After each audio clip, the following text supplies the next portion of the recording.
성경 마태복음입니다. 24장 42절에서 44절. 마태복음 24장 42절에서 44절 합독합니다. 그러므로 깨어 있으라. 어느 날에 너희 주가 임할는지 너희가 알지 못함이니라. 너희도 아는 바니 만일 집주인이 도둑이 어느 시각에 올 줄을 알았더라면 깨어있어 그 집을 뚫지 못하게 하였으리라. 그러므로 너희도 준비하고 있으라. 생각하지 않은 때에 인자가 오리라. 아멘. 여러분, 오늘 설교 말씀 더 다른 때보다 집중해서 듣기를 축복합니다. 이 설교를 준비하는데 참 이상한 일들이 일어났어요. 지난주 금요일까지, 이제 그저께까지 설교문을 이제 완성했습니다. 교회에서 다 완성했는데, 어제 토요일 날 이제 검토를 하려고 파일을 열으니까 이게 날아갔어요. 전부가. 교회에서 저장했기 때문에 이게 뭐가 잘못됐나 해가지고, 그래서 어제 교회에 나왔어요. 교회에 나오신 분은 알겠죠? 교회 와보니까 그것도 없어졌어요. 그래서 다시 이제 설교문을 썼습니다. 설교문 다시 써가지고 집으로 갔는데 또 날아갔어요.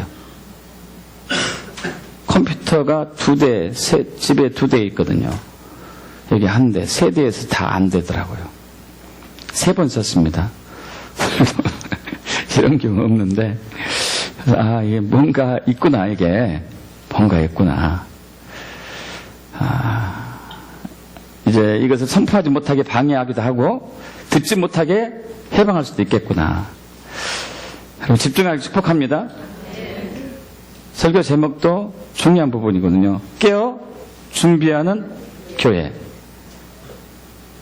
깨어 준비하는 교회.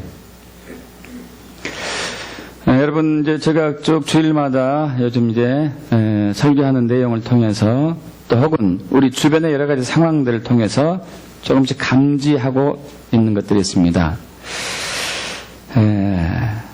적그리스도가 나타날 때가 얼마 남지 않은 것 같아요. 적그리스도.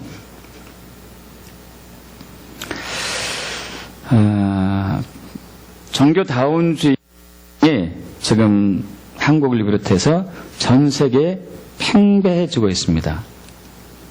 모든 종교에 구원이 있다고 주장하는 것들이고, 일부 기독교계에서도 이를 수용하는 분위기가 많죠. 유명한 목사님도 이를 수용하고 있습니다. 또 시민차별금지법, 시민인권헌장을 비롯한 통해 가지고 동성애 결혼이 합법화되는 것이 점점 각 나라, 합법한 나라가 늘어나고 있습니다. 벌써 30개국이 훨씬 넘었어요.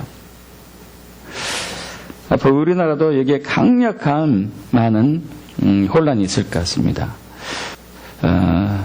이런 것들은 적그리스도가 등장한 아주 좋은 분위기고요. 또 특히 ISIS 단체로 인해서 테러가 혹은 살인이 이렇게 심각하게 일어나고 있는 것들, 이것 역시 이제 적그리스도가 등장할 수 있는 아주 좋은 그런 조건입니다. 왜냐하면 적그리스도는 평화의 옷을 입고 등장하기 때문에요. 평화의 옷을 입고.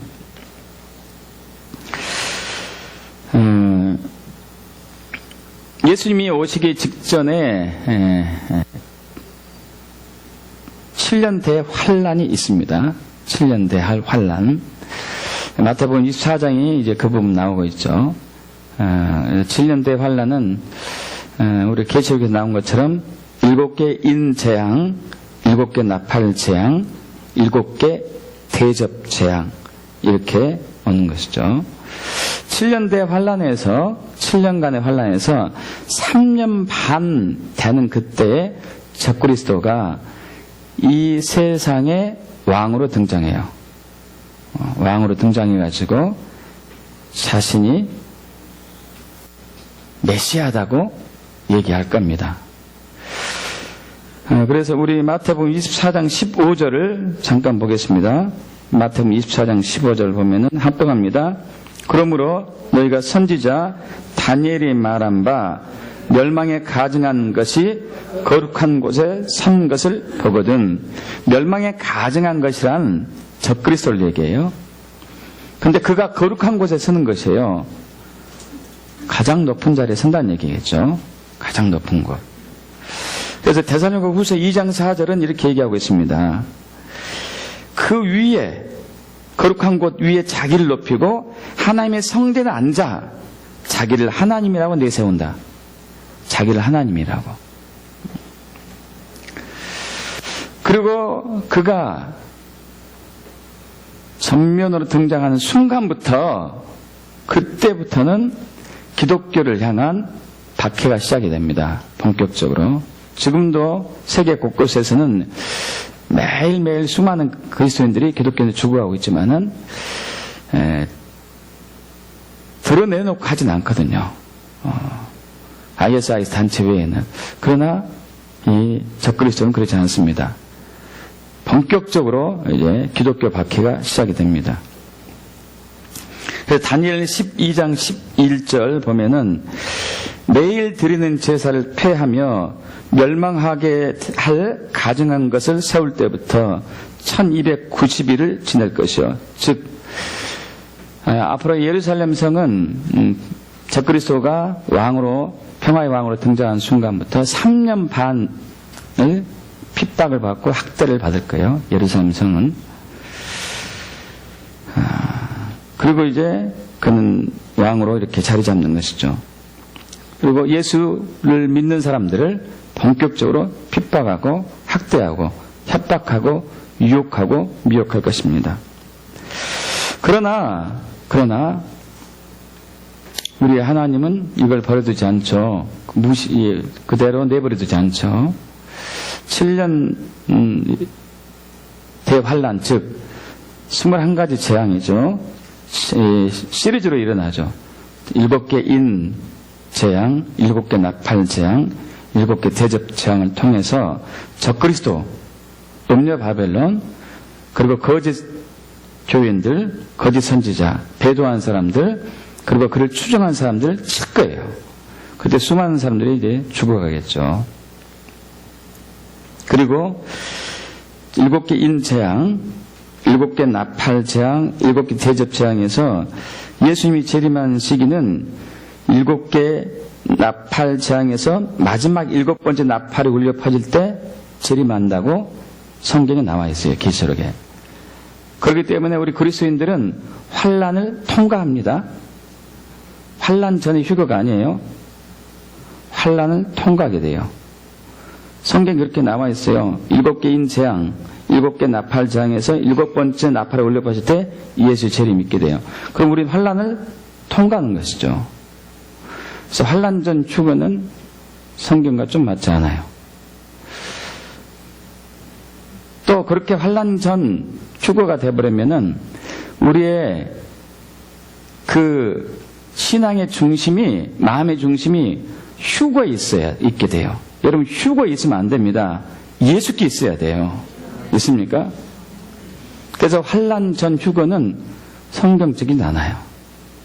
우리에게 신앙에서 바람직하지 않고 우리의 마음의 중심은 예수께 있어야 돼요. 있습니까?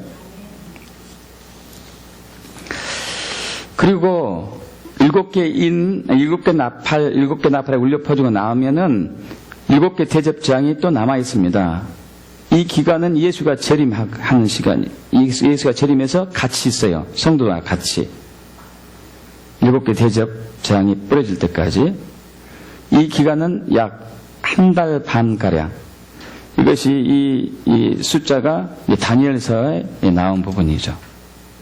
그리고 이걸 통해서 예수님은 만왕의 왕으로 통치를 하는 상황이 되죠. 자, 그런데 이 7년 대환란, 이 시기에 최고의 지구상 최악의 최고의 혼란의 기간이 올 겁니다. 과연 누가 예수냐 이거예요. 과연 누가 예수냐. 참 분별하기 힘들죠. 어떻게 분별할 수 있을까요? 저와 여러분이 누가 예수인지 어떻게 분별할까요? 여러분 분별할 자신 있습니까? 누가 예수인지? 다시 얘기해서 예수를 맞을 준비가 되어 있지 않으면 분별 못해요. 저도 마찬가지고 여러분도 마찬가지고. 여러분 예수를 맞을 준비가 되어 있습니까? 예수를 맞을 준비가 되어 있으십니까? 기독교인들이 재림 예수에 대한 예수를 맞이하는 데 있어서 일반적인 자세들이 몇 가지가 있습니다. 첫째는 내 세대는 안 올 거야. 그래서 아예 준비하지 않는 사람이 있고, 내 세대에 올 가능성이 있지만은 한참 멀었지. 내가 죽기 전에 올려나? 하고 소홀히 하는 사람도 있고, 오면 오는 거지. 지금 내 하는 대로 그냥 나가면 되는 거야. 이런 사람도 있고, 또 스피노자가 했던 얘기 있습니다. 우리 17세기 네덜란드 출신의, 이 사람 유태인 계열인데 철학자죠.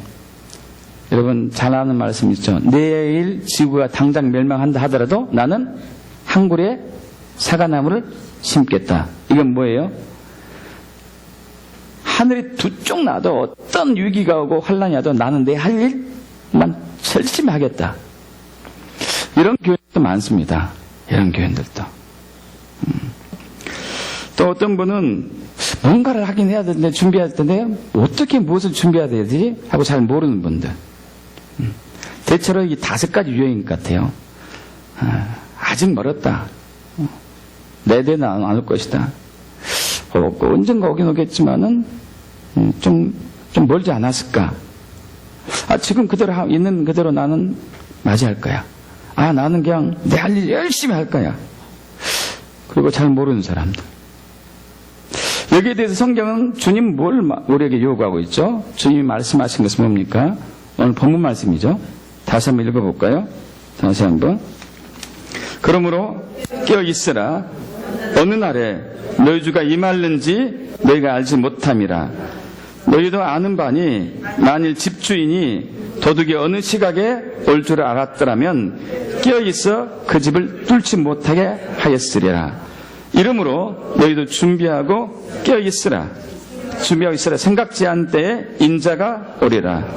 아멘. 여기서 2가지를 이제 중점으로 얘기하고 있습니다. 깨어 있어서 준비해라. 깨어서 준비해라. 깨어 있는 것과 준비하는 것은 같이 가죠. 둘을 뗄 수는 없는 것이죠. 자, 깨어 있는 것이 과연 무엇이고 우리가 무엇을 어떻게 준비해야 되는가요? 깨어 있는 것은 무엇이고 우리가 무엇을 어떻게 준비해야 될까요? 여러분 깨어 준비해야지만이 마지막 때의 대환란을 통과할 수 있고 적그리스도의 협박과 유혹과 미혹을 이겨낼 수 있습니다. 얼마 전에 우리 유나이트 교회 카톡방에 한 집사님이 이제 우간다 대통령의 무소벤이죠. 현 대통령이기도 하고 그분의 일화를 쓴 것이 있어요. 우간다는 정말 어려운 그러한 혼돈의 시기를 믿음으로 잘 견디고 지금 하나님의 부흥을 맞이하고 있습니다.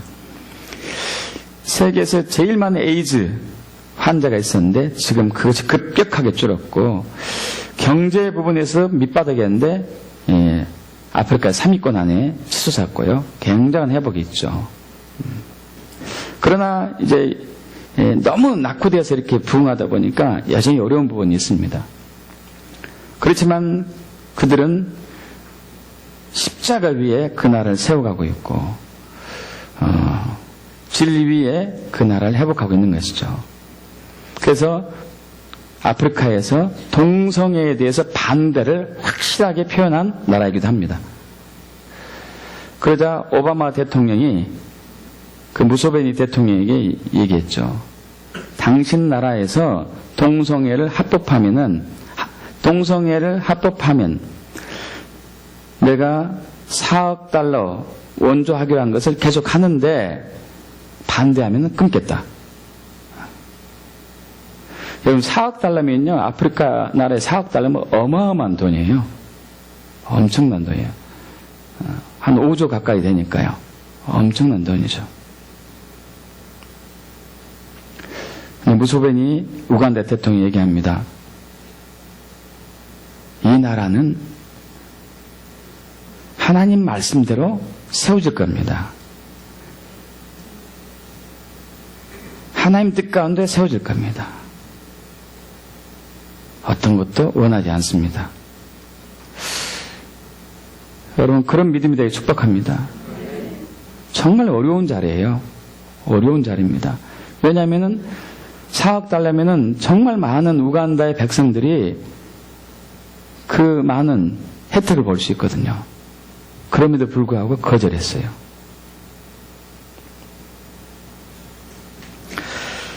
여러분, 깨어 준비하는 여러분들 축복합니다. 깨어 준비하는 교회가 돼야 돼요. 깨어 준비하는 교회가 돼야 돼요. 자, 무엇을 어떻게 깨어 있어야 되는가? 깨어 있는 부분과 준비해야 될 부분 두 부분 나눠서 살펴보겠습니다.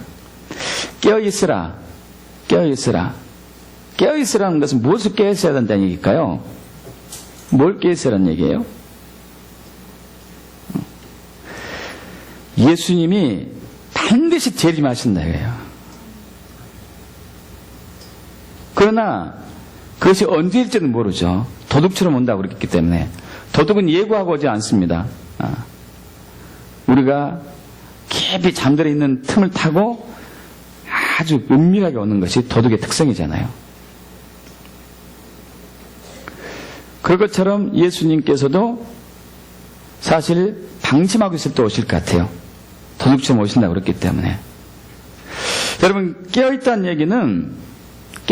얘기는 예수님이 언제 오실지 모르는 상황인데, 깨어있다는 얘기는 당장 내일 새벽이라도 오실 것을 믿는 거예요. 당장 오늘 밤이라도 오실 수 있다는 것을 믿는 거예요. 이것이 깨어있는 거죠. 이거 내 세대는 안 올 거야. 내가 죽을 때까지는. 내가 죽기 전에 올 수도 있겠지만 상당히 멀걸? 여러분, 이거 깨어있는 게 아니에요. 잠들어 있는 거죠. 깨어있다는 얘기는 당장 내일 새벽이라도 오실 수 있다. 당장 오늘 밤이라도 오실 수 있다. 여러분, 이게 깨어있는 거잖아요. 그러지 않습니까? 도둑이 언제 옵니까? 어떻게 합니까? 12시에 올지, 내일 새벽에 올지, 그 다음날 올지 어떻게 합니까? 모르죠. 몰라요. 그러나 도둑이 오늘 밤이라도 올 수 있으니까 우리는 집을 어떻게 하면, 집을 문단속하는 거 아닙니까? 왜 문단속하죠? 도둑이 올지 모르니까 하는 거 아니에요? 언제 올지 모르니까. 도둑이 내가 살아있는 한 오지 않을걸? 하고 문 열어놓은 사람 없어요. 그러지 않습니까? 도둑이 온다 하더라도 이 나이 때는 오지 않고 한 10년 후에 나올걸? 하고 문 열어놓은 사람 없죠. 항상 문단속하죠. 언제 올지 모르니까. 여러분, 마찬가지죠. 깨어있다는 얘기는 주님이 오늘 당장에도, 오늘 이 시간도 올 수 있다는 얘기예요. 믿습니까? 그렇게 해서 내가 준비돼야 돼요. 여러분, 깨어있게 축복합니다. 항상 긴장하고 있어야 돼요. 긴장하고. 지금 올 수 있다는 얘기예요. 지금. 오늘 밤에 올 수 있다는 얘기예요. 내일 새벽에 올 수 있다는 얘기예요. 막연하게 먼 훗날 언젠가. 여러분, 이건 깨어있는 게 절대 아니에요. 잠들어 있는 거죠.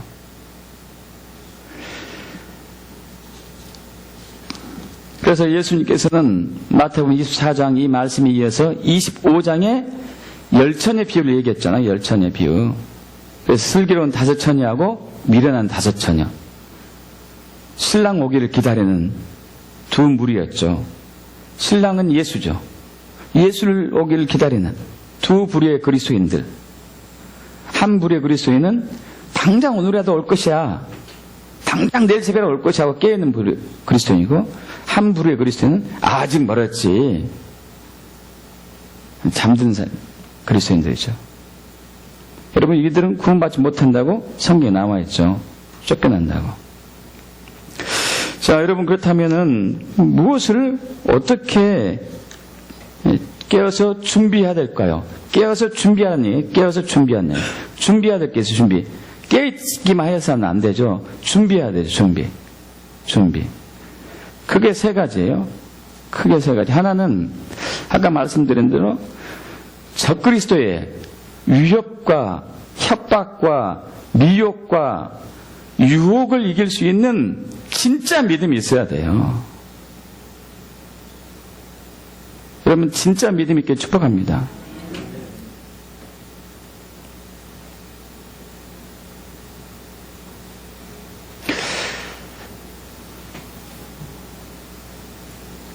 참 많은 사람들이 이미 미혹돼가지고 혼돈에 빠져 있죠.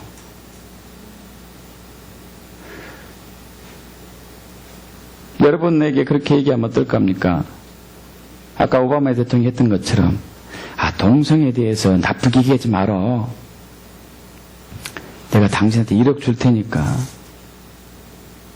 주일날 하루만 빠져보지. 내가 당신한테 1,000만 줄 테니까.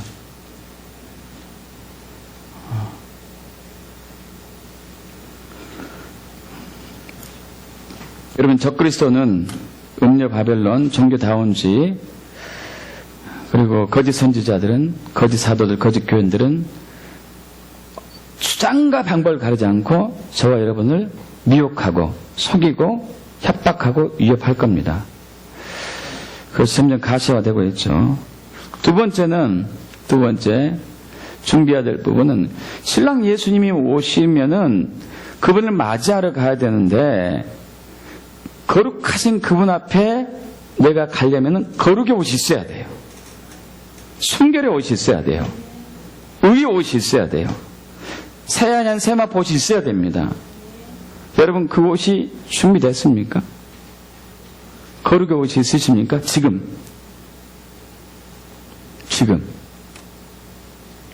오늘 당장이라도 오시면은 그분을 맞이할 거룩의 옷이 있으시냐, 이거예요.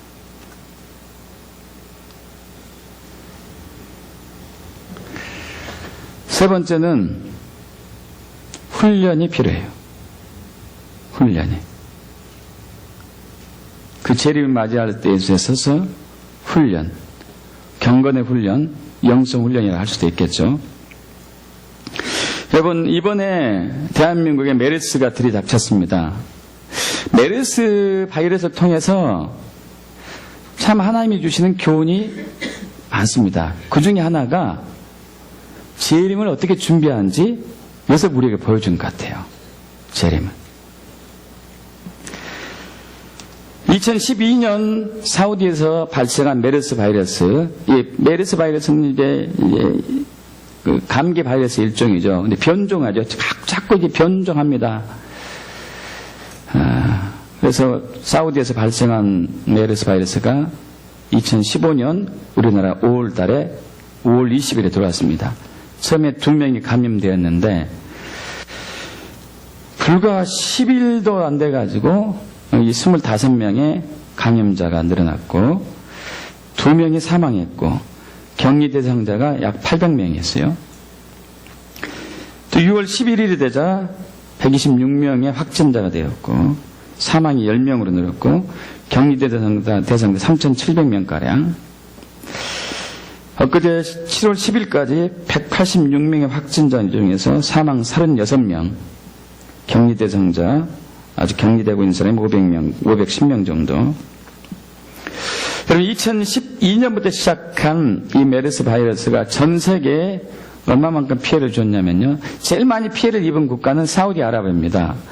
사우디아라비아는 1028명의 감염자 중에서 451명이나 죽었어요. 제일 많이 죽었죠. 그 위에 다른 나라는 별로 아니에요. 아랍에미레이트 10명 사망자, 카타르 5명, 요르단 6명, 오만 3명, 쿠웨이트, 예멘 각각 1명, 이란 2명, 중동의 국가들이고요. 유럽은 사망자가 영국 3명, 독일 1명, 프랑스, 터키, 그리스 1명. 총 합쳐가지고 7명인가요? 아프리카는 티니지 1명, 알제리 1명, 2명 죽었어요. 아시아 한국 빼고 아시아에서 죽은 사람 말레이시아에서 1명. 문제는 우리나라죠. 우리나라는 36명이나 죽었어요. 아시아 전체가 우리나라 빼고 1명 죽었는데 우리는 36명 죽었어요. 더 충격적인 것은 우리나라에서 최고로 좋은 시설을 자랑하는 최고 의료진이 있는 삼성병원에서 엄청난 피해가 일어났다는 얘기죠. 준비되지 않은 거예요. 준비되지 않는 거예요. 아마 이런 것이 있을 것 같아요. 아니, 메르스 바이러스가 우리나라까지 올까? 저 중동에 있는 건데, 온다 하더라도 한참 후에 오지 않을까? 온다 해도 지금처럼 하면 이길 수 있지. 우리가 얼마나 의료진이 좋고 시설이 잘 돼 있는데, 다 극복할 수 있을 거야. 옛날에도 한번 해봤는데 지금처럼 내 할 일을 열심히 하면 될 거야. 그러면 삼성병원은 최고의 의료진들이에요. 각 분야에서 최고 의료진들, 내과, 소아과, 암, 모든 분야 최고 의료진들. 이 정도 엄청난 의료진들이 각 분야에서 최고의 권위를 자랑하는 의료진들이 최선을 다하고 있는데, 그러면 되는 거지.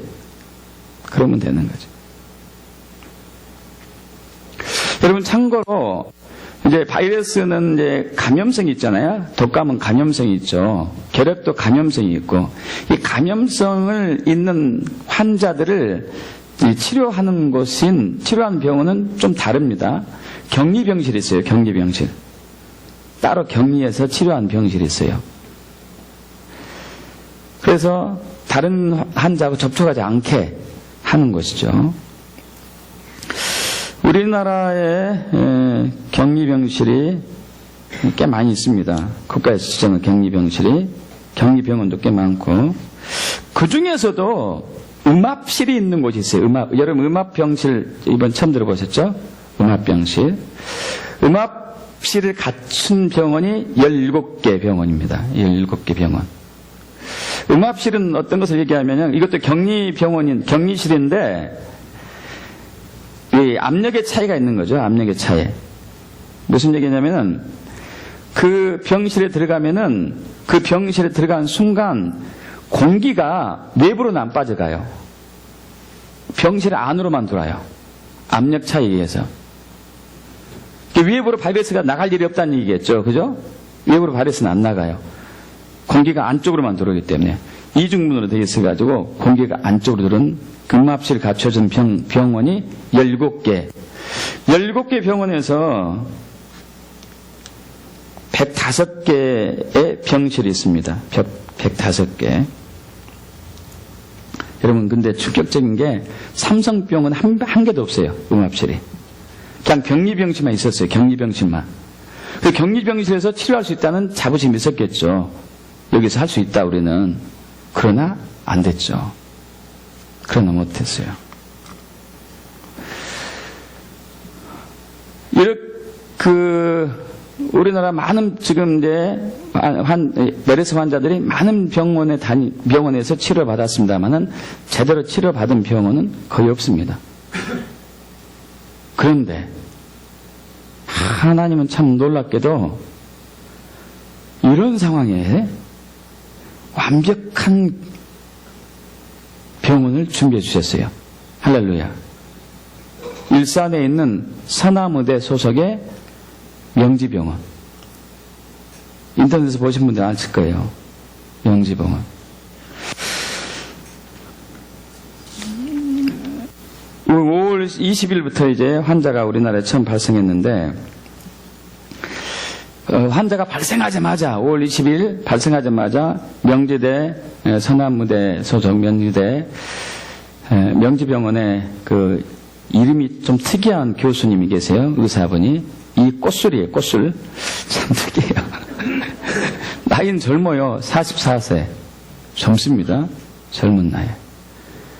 이분이 팀장인데 이분들이 음압 격리병상 의료진들을 불러 모았습니다. 불러놓고 자, 우리는 국가에서 지정한 격리병상을 운영하기 때문에 메르스 환자가 우리 병원에 조만간 올 것이다. 5월 20일 이 사건이 터지니까 이 얘기를 한 거예요. 스태프진들 모아놓고 스태프 의사들 우리 팀도 모아놓고 조만간에 우리 병원에 환자가 올 것이다. 그동안 준비했던 대로 하면 된다. 여러분 이 병원은 준비했어요.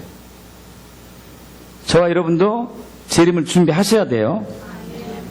준비하는 교회가 돼야 돼요. 이 병원은 준비한 병원이었어요. 삼성병원은 준비하지 않았죠. 최고의 의료진, 최고의 기술진, 최고의 시설이 있는 삼성병원은 준비하지 않았어요. 자, 그러자 이 스태프들이 그 말씀대로 순종합니다. 그러면서 이 교수님이 그랬어요. 음압병실에 들어가는 것은 사실 힘들거든요. 들어가기 싫으면 얘기하라. 빼고 우리들만 하겠다. 근데 모두 다 이제 동참했습니다. 아무도 이의를 제기하지 않았고 환자들이 왔어요. 5명의 환자가 왔는데 다 완치시켜서 보냈어요. 한 사람도 다른 사람을 감염시키지 않았습니다. 다 5명이 완치됐어요. 놀라운 일이죠. 놀라운 일이에요. 의료진도 감염되지 않았어요. 놀랍죠. 환자도 그 환자만 이게 감염됐다가 나았지 그 환자가 의료진에게 다른 환자에 감염된 일이 없었습니다.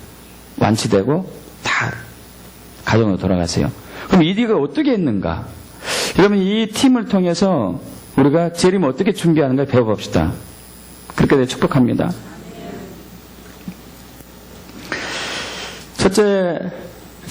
첫째보다도 먼저 이 병원은요, 이 팀들은 군대에서 우리 이제 딱 훈련하잖아요. 그 실전 전쟁처럼 실전 전쟁처럼 훈련하듯이 군대 훈련처럼 했어요. 군대 훈련처럼 아주 특별한 훈련을 했습니다. 작년 4월달에 사우디아라비아에서 메르스 환자가 대거 이렇게 나오고 치사율이 40% 막 높아지자 이 교수팀은 메르스를 방어하기 위한 팀을 이 병원에서 6월달에 만들었습니다. 6월달에 만들었어요. 정부가 시킨 것도 아닙니다. 그냥 만들었어요. 그냥.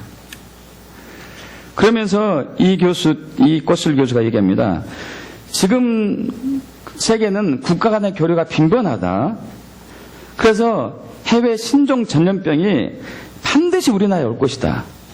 어떤 경로를 통해서든 올 것이다. 근데 오게 되면은 우리 병원은 음압 격리 병실이 있기 때문에 반드시 우리 병원에도 올 것이다. 이렇게 이제 얘기했죠. 반드시 메르스가 우리나라에도 올 것이고 메르스 환자가 우리 병원에 올 것이라고 확신했어요. 여러분 예수의 재림은 반드시 있습니다. 반드시 있어요. 당장 내일 새벽이라도 오늘 밤이라도. 자, 두 번째, 이들은 이제 반드시 올 거라는 믿었고, 두 번째 6월부터 8월까지 3달간 매뉴얼을 짰어요. 매뉴얼. 전략과 작전을 세웠어요. 어떻게 할 것인가. 그래서 감염내과, 호흡기내과, 감염관리 간호사, 행정직원 80명이 2달 동안 모여서 분야별로 회의를 짰습니다. 계속 짰죠. 그리고 메르스 환자가 입원했을 때 어떻게 격리병상으로 이끌고 의료진들을 어떻게 운영할 것인지 하나하나 다 매뉴얼을 짰어요. 특히 이제 이사장도 협력했고요.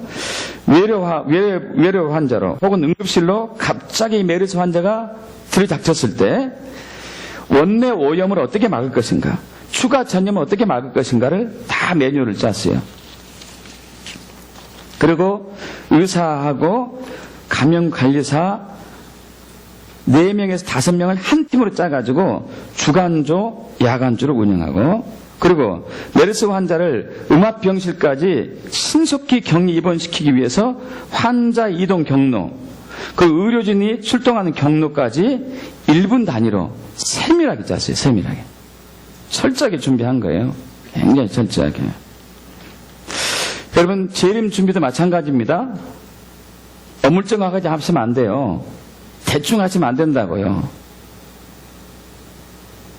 성령의 지혜로 철저하게 준비해야 돼요. 있습니까, 여러분?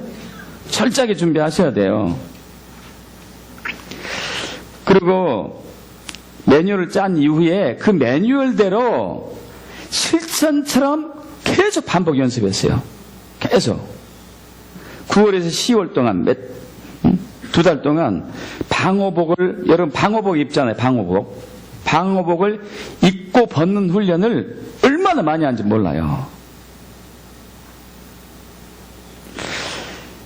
여러분, 의료진이 감염되는 건요, 메르스 환자를 진료하고 난 이후에, 진료하고 나면은 바이러스가 방호복에 묻을 거 아니에요. 그죠? 그런데 묻었는데 옷을 벗을 때 내 살이나 피부에나 옷에 닿을 수 있단 말이에요.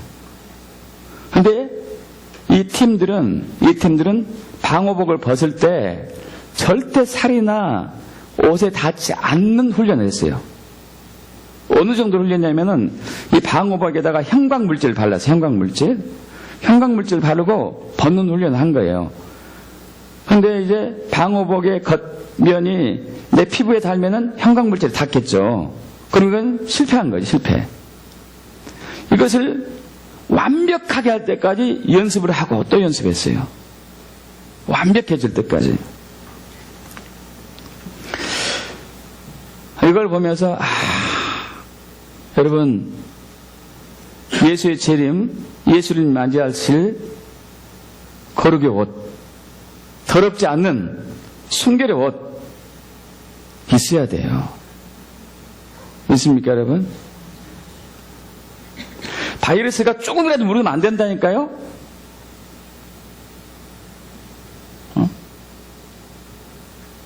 흠이 있으면 안 돼요. 있습니까? 데살로니가 5장 23절. 여러분 잘 아시죠? 암송했죠? 평강의 하나님의 친히 너희를 온전히 거룩하게 하시고 또 너희 온 영과 혼과 몸이 우리 주 예수 그리스도의 강림하실 때까지 흠없게 보존되기를 원하노라. 할렐루야. 흠없게 보존되기를 축복합니다. 온전히 거룩하게 축복합니다.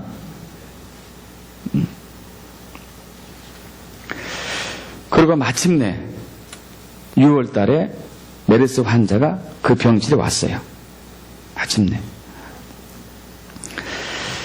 5월 20일 날 국내에 메르스 환자 1번이 발생했다는 소식에 이 교수팀은 의료진들을 모아서 매뉴얼을 숙지시키고 방호복을 입고 벗는 훈련 또 했습니다. 또 했습니다. 그리고 메르스 환자를 치료하는데 필요한 약물을 점검시켰어요. 필요한 약물이 있을까요? 약물을 다 점검시키고 마침내 5월 30일 평택 성모병원에서 메르스에 감염된 12번째 환자가 명지병으로 온다는 연락을 받았습니다. 그래서 신속 대응 팀들이 평택으로 달려가서 방호복을 입고 앰뷸런스에 동승했죠. 구급차가 명지 일산병원에 도착하기 1km 전부터 이 병원 건강검진 차량이 음압병동 건물 출구로 이동했어요. 왜냐하면 메르스 환자가 오는 것을 일반 환자를 보면 불안할까 봐서 사전에 했던 시나리오대로 한 거죠. 환자가 도착하자마자 방호복을 입고 대기하던 의료진들이 미리 잡아놓은 엘리베이터를 타고 환자를 음압병실에 신속하게 이동시켰습니다. 그리고 그 뒤에 소독 대응팀이 따라와. 환자하고 이렇게 환자를 모시고 가면은 뒤에서 소독 대응팀이 따라가면서 소독을 다 하는 거예요. 흔적들을 전부 다.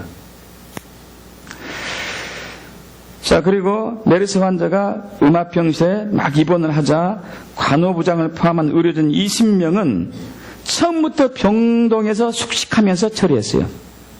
외부로 안 나가고 아예.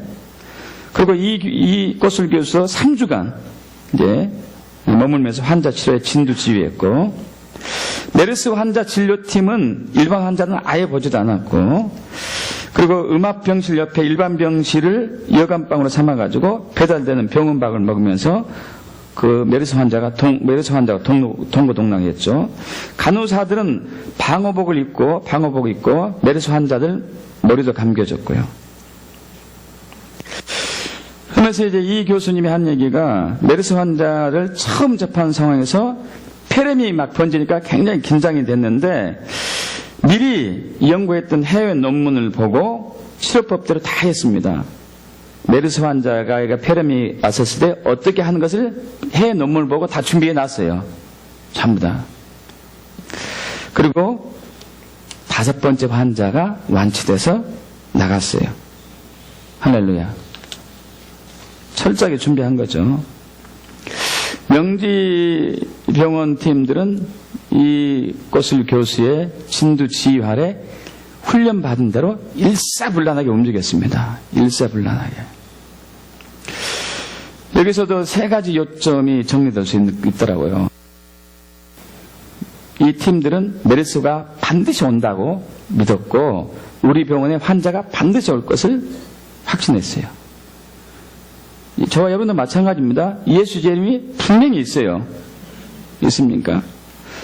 그리고 매뉴얼을 세우고 바이러스가 몸에 닿지 않도록 방호복을 벗고 입는 훈련을 계속했습니다. 여러분, 사탄 마귀가 우리를 협박한다 하더라도 우리는 대처할 수 있는 믿음이 있어야 돼요. 우리가 오염되지 않은 거룩이 있어야 돼요. 그리고 이것을 매뉴얼을 짰지만은 이대로 훈련을 반복했어요. 이 3가지. 3가지를 저와 여러분도 준비해야 돼요. 믿습니까? 3가지가 준비돼야 되죠. 여러분, 예수는 반드시 재림하십니다. 다시 오십니다. 오늘 밤이라도, 내일 아침이라도, 내일 새벽이라도. 할렐루야. 믿습니까? 반드시 오세요.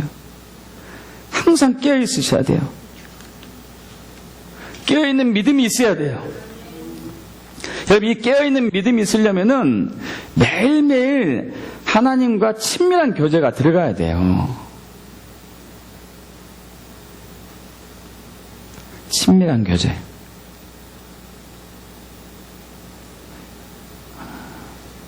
불행하게도 친밀한 교제를 나누는 그리스도인들은 극히 적어요. 친밀한 교제가 있어야지만이 그분이 언제 오실지를 알죠. 그분이 오셨을 때 내가 그분을 맞이하러 나갈 수 있죠.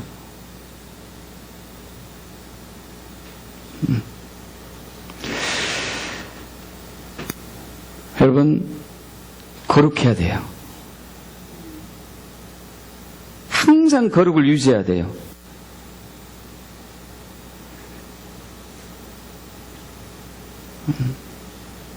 제일 민감해야 되죠.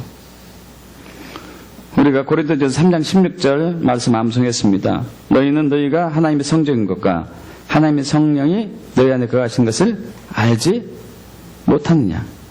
누구든지 하나님의 성전을 거룩하면 하늘 그 사람을 멸시하느니라. 하나님이 거룩하니 너희도, 하나님의 성전 거룩하니 너희도 그러하리라. 여러분, 죄에 민감하셔야 돼요. 점검하시고 성령의 조명에서 내 자신을 비춰보시고, 성령님께서 여러분 자신을 비치기를 축복합니다. 내면을 비춰야 돼요. 오래전에 있었던, 한 10년 전에 있었던 얘기인데, 지금은 이제 선교사로 가신 분이죠. 그 선교사님의 이모님이 정말 교회 열심히 해요. 이번엔 새벽 예배 한 번도 빠진 적이 없습니다. 수십 년간. 새벽 예배만 하는 게 아니고 저녁에도 나와서 교회에서 기도해요. 참 훌륭한 분이에요. 정말 훌륭한 분입니다. 그런데 오늘 난 기도하는데요, 예수님을 봤어요. 예수님이 형상이 나타났어요. 예수님은 성품이 여러 성품이 있습니다. 선하신 것, 거룩하신 것, 자비하신 것, 평강의 하나님, 신실하신 하나님, 은혜의 하나님, 여러 가지 형상이 있죠. 성품이 있죠. 근데 그 성품은 거룩으로 보이더래요. 거룩. 거룩하신 예수를 만나는 순간에 이 권사님이 자기의 내면의 더러움들을 보기 시작했어요. 아침 저녁으로 기도했던 제목들이 있습니다. 교회를 위해서, 가정을 위해서, 나라와 민족을 위해서 수탁했던 기도들이 더러워. 추하고 거룩하신 예수님의 얼굴 본 순간에요. 그래서 이분이 기도를 바꾸게 됐죠. 주여, 저를 용서해 주시옵소서. 이렇게 추하고 더러운지 저는 몰랐습니다. 긍휼을 봐주세요. 저를 거룩하게 해주세요. 저를 순결하게 해주세요. 여러분, 예수를 맞이하는 것은 거룩이 핵심입니다. 마음이 청결한 자는 복이 있나니 그가 하나님을 볼 것이며, 하나님 보려면 거룩해야 되거든요. 히브리서 12장 14절, 누구든지 화평과 거룩함이 없이는 주를 볼 자가 없느니라. 있습니까, 여러분? 지금 거룩하기를 축복합니다. 항상 거룩하기를 축복합니다. 항상. 그것이 깨어 준비하는 것이죠. 제일 중요한 부분 중 하나는요, 믿음, 견고한 믿음, 흔들리지 않은 견고한 믿음, 그리고 순결한 옷, 거룩의 옷, 이것은 교회에서 훈련해야 돼요. 교회에서 훈련 받으셔야 된다고요. 여러분, 제발 아니라고 생각하지 마십시오. 내 대에는 안 올 거야, 예수님. 온다 하더라도 나중에 오시겠지. 이대로 내가 했던 대로 하면 되지 않아? 나에겐 사명이 있는데. 스피노자 철학을 따르지 마십시오. 스피노자 철학.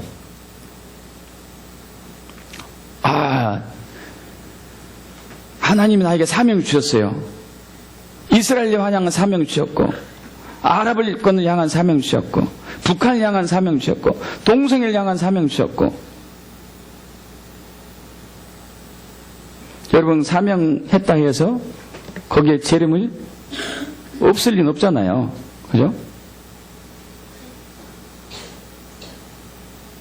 사명 받은 대로 열심히 충성해야 되겠죠. 그래도 재림은 준비해야 돼요. 그래도 진짜 믿음이 있어야 되고 거룩의 옷이 있어야 돼요. 믿습니까? 사명 받은 대로 열심히 살았다 해서 그 사람이 거룩한다는 보장 없다니까요. 우리는 굉장히 착각해요. 착각해. 하나님이 나에게 이런 부르심이 있는데요, 목사님, 난 이대로 살래요. 아니요. 준비하셔야 돼요. 준비. 일산 명지병원이 준비했던 것처럼 준비해야 된다고요. 철저하게. 특별 준비를 해야 된다고요. 특별 준비. 기존에 해왔던 신앙생활로는 재림은 맞이할 수 없어요. 여러분 아십니까? 지금 여러분이 기존에 왔던 신앙으로는 재림을 맞이할 수 없다고요. 삼성병원이 그렇게 시설이 잘 되고 의료진들이 국내 최고에도 그들 메르스에서 힘없이 무너졌어요. 왜냐하면 특별 준비를 안 했기 때문에, 특별 훈련을 안 했기 때문에. 재림을 맞이하는 것은 특별한 것이 필요해요. 기존에 있는 대로, 기존에 해왔던 대로 아니라고요.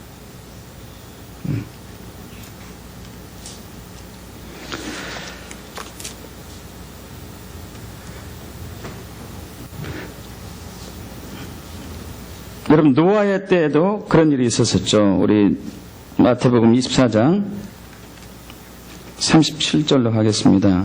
37절에 41절 합독할까요? 노아의 때와 같이 인자 임함도 그러하리라. 홍수전에 노아가 방주에 들어가던 날까지 사람들이 먹고 마시고 장가들고 시집가고 있으면서 홍수가 나서 그들을 다 멸하기까지 깨닫지 못하게 했으니 인자 임함도 이와 같으리라. 그때 두 사람이 밭에 있음에 한 사람은 데려가고 한 사람은 버려둠을 당할 것이요 두 여자가 맷돌질을 하고 있음에 한 사람은 데려가고 한 사람은 버려둠을 당할 것이니라. 여러분 이 두 사람, 밭에 있는 두 사람, 맷돌질하는 두 사람, 이 사람은 한 사람은 들려가고 한 사람은 남아 있습니다. 한 사람은 어떤 사람이고 남아 있는 사람은 어떤 사람일까요? 네? 그죠? 그럼 교회에 나온 사람일까요? 안 나온 사람일까요? 둘 다 나온 사람이죠. 둘 다 나온 사람이에요. 남아 있는 사람도 교회 나온 사람이고 들림 받은 사람도 교회 나온 사람이고. 근데 오늘날 대부분의 그리스도인들이 시집가고 장가가고 있어요. 자기 할 일.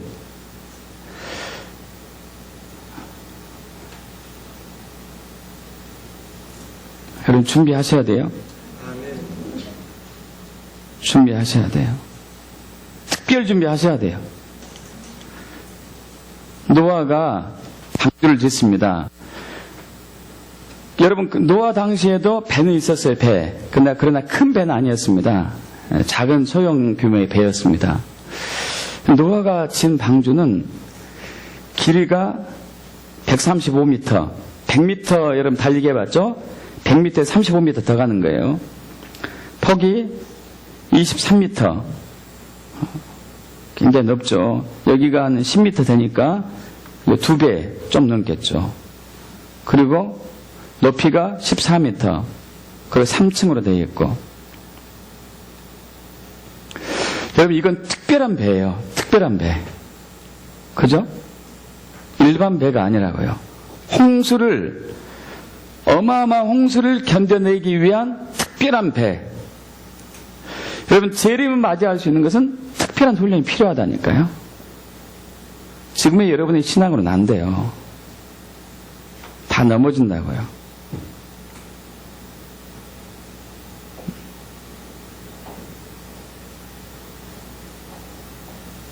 훈련 받으십시오, 제발. 하나님과 친밀함 누리는 것을 여러분 아십니까?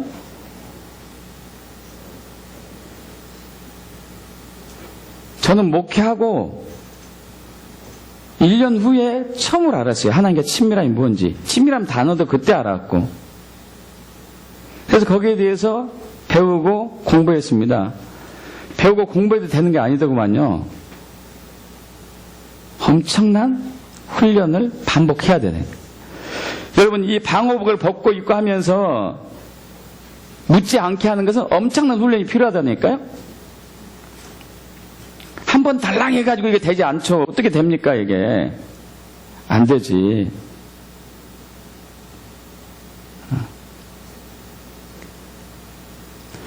여러분 영어로 말씀 읽는 거 훈련 받아야 된다고요. 영어로 예배하고 영어로 찬양하는 거 훈련 받으셔야 돼요. 기존 해왔던 대로 하면 안 된다니까요. 영어로 기도하는 법 훈련 받으셔야 된다고요. 하나님 음성 듣는 법 훈련 받으셔야 되고요.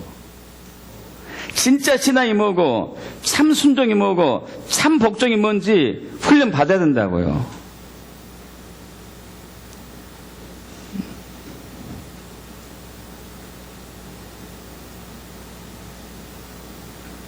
그러면 어떤 분도 이래요. 목사님만 옳습니까? 다른 데는 어떡하라고요? 여러분 이번에 메리스가 그런 상황이 있잖아요. 준비한 병원만 완성했어요. 할렐루야. 저는 하나님께서 부어주신 게 있어요. 저번에 말씀드린 대로 2006년도 10월하고 11월 달에 16편의 환상과 꿈을 주셨어요. 한국교회 마지막 시대의 모습들, 그리고 목회하는 방향이 그걸 토대로 지금 하고 있고, 그리고 중보의 기도도 그걸 토대로 하고 있는 것이죠. 그리고 화요훈련에 훈련시킨 것도, 제가 전한 메시지도 다 그걸 토대로 하고 있다고요. 저에게 부어주신 게 그거니까.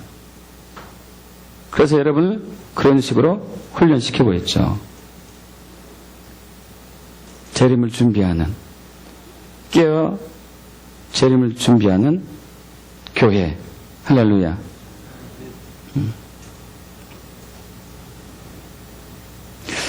그럼 기존에 했던 대로는 안 돼요. 여러분의 사명 좋습니다.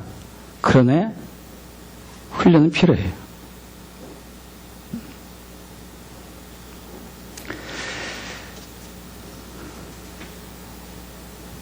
조엘 오스틴 유명하시죠? 조엘 오스틴. 긍정의 힘. 우리 교회에도 그 책이 있습니다.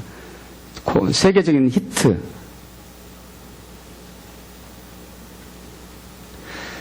여러분, 그 목사님이 언제 찍었던 것인지 모르겠지만은,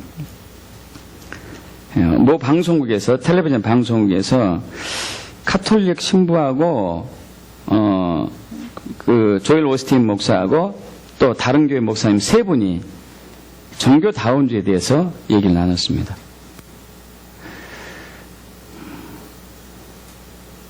카톨릭 신부는 종교다운주의 중요하다 이거예요.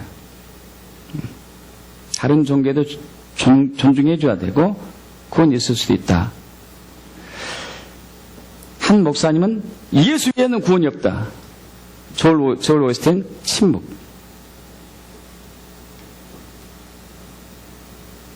긍정도 반대도 안 했어요. 요즘 이제 조엘 오스틴이 레이코드 교회를 담당하고 있는데 여기에 일부 교인들이 빠져나갔어요. 빠져나간 이유는 동성애 때문에. 조엘 오스틴이 한마디도 하지 않아요.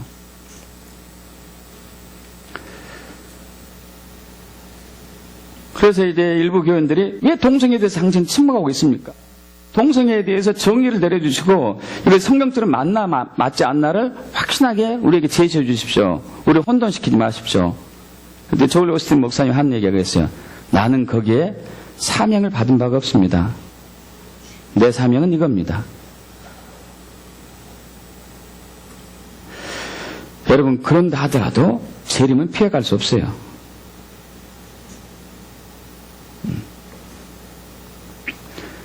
저와 여러분 깨어 준비하셔야 돼요. 깨어 준비하셔야 됩니다. 지금은 특별한 상황이에요.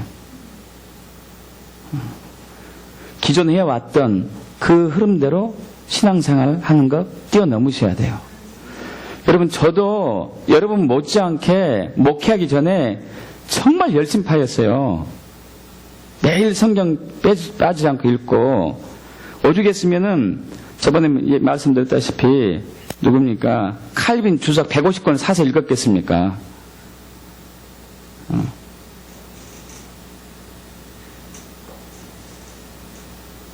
매주 한 번씩 가정 예배 드리고 사업장에서 항상 찬송가 틀어놓고. 여러분, 그러나 목회하고 하나님 본격적으로 다루니까 저는 처음부터 신앙생활 다시 시작했다니까요. 기존에 했던 거 다 버리고.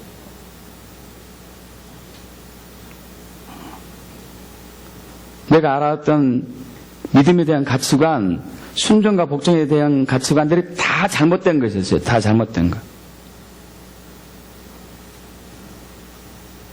얼마나 율법주의였고, 얼마나 인본주의였고, 얼마나 기복신앙이었는지 나중에 알게 됐어요. 목회하고 나서. 내 안에 얼마나 더러움이 많았는지, 내 안에 얼마나 악한 본성이 가득 차 있는지 주님이 비춰주니까 알았다고요.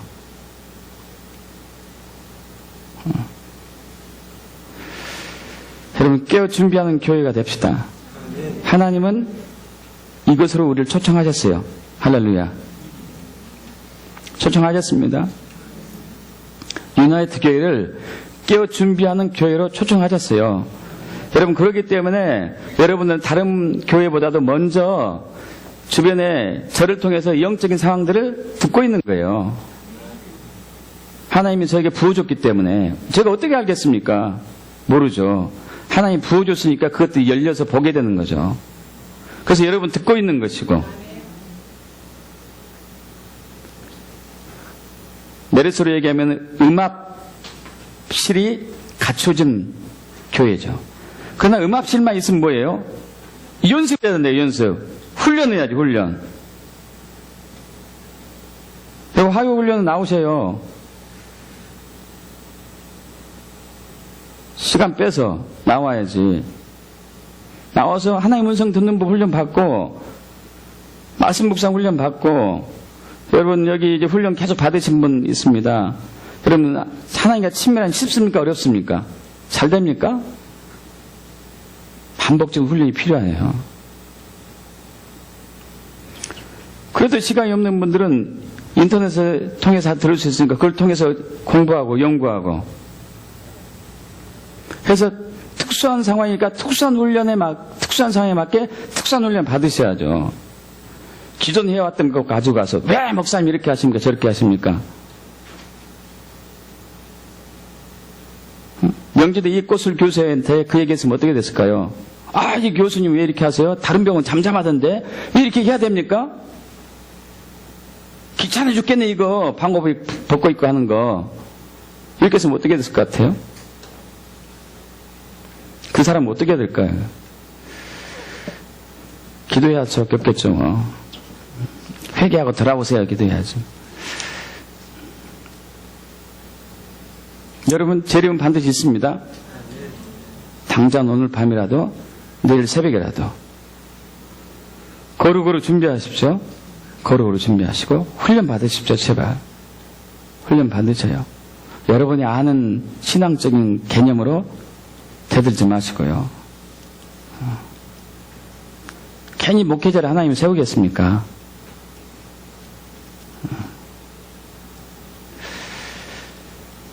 여러분 그 마지막으로 2011년 3월 11일 일본 센다이 동북부 센다이 지역에 있었던 쓰나미를 말씀드리고 마칠게요.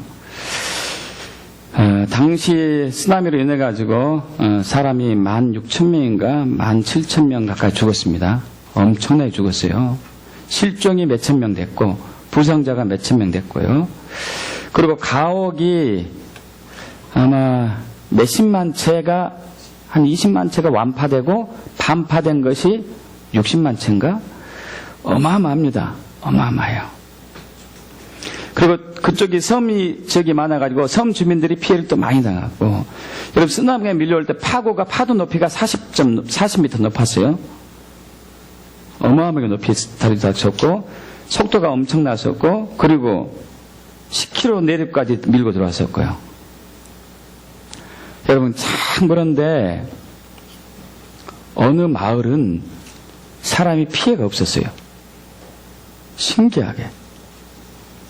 왜냐면요, 그 마을에서 선교활동하는 선교사님한테 들은 거예요. 제가 메시지 메일 받은 건데, 그 마을에 조그만 교회가 있었는데 이 교회 목사님이 사람들을 훈련시켰다네. 맹 하고 사이렌 울리면 다 도망가자고. 다 도망가자고. 그래서 진짜로 그거 했대요. 맹 하고 사이렌 울리면 무조건 산 위로 도망가는 거. 연습을 숱하게 한 거예요. 숱하게. 그 결과 그 마을은 피해자가 없었어요. 여러분 오늘 읽었던 이제 말씀 중에서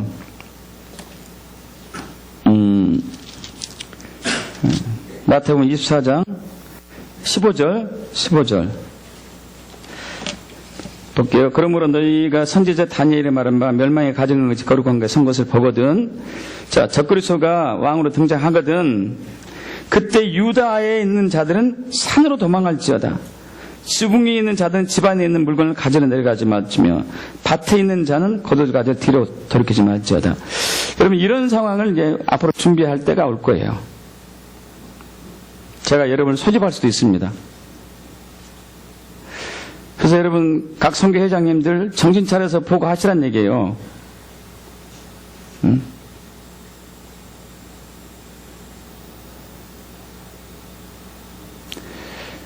일본의 그 섬 한 마을의 목회장 그렇게 했다니까요. 왱 하면 도망가십시오. 뒤로 돌아보지도 않고 도망가십시오. 여러분 그 당시 죽었던 많은 사람들 중에 대부분의 사람들이요 손에 저금 통장 쥐고 있었고 사진 들고 있었대요. 가지러 가는 거지.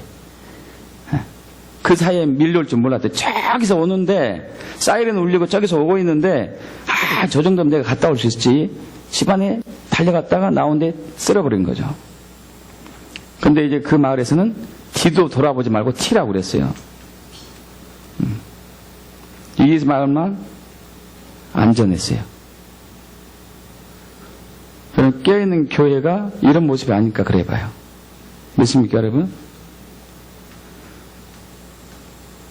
여러분 같이 삽시다. 같이 재림을 준비합시다.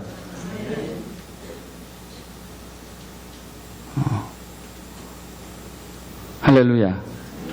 아멘. 기도하겠습니다.